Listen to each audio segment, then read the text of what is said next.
Arkadaşlar, aşının önemini devamlı söyledik. Söylemeye devam ediyoruz. Özellikle ne dedik, gençleri vuran yeni bir varyant geldi. Delta varyantı dedik. Türkiye'de yayılıyor dedik.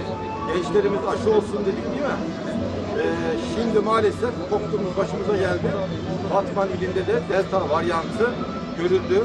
8 tane hastamızda Delta varyantı görüldü. Dolayısıyla aşının önemi bir kere daha ortaya çıktı.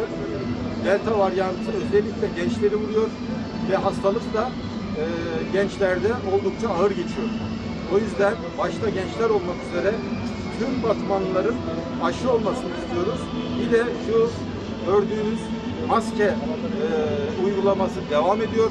Sanki hastalık bitti, tamamen her şey normale döndü gibi vatandaşlarımızın maskeden de vazgeçtiklerini görüyoruz. Böyle bir şey yok. Aşılı dahi olsanız hastalığı bulaştırma ihtimaliniz devam ediyor. O yüzden lütfen maskelerimizi takalım. Teşekkür ederiz.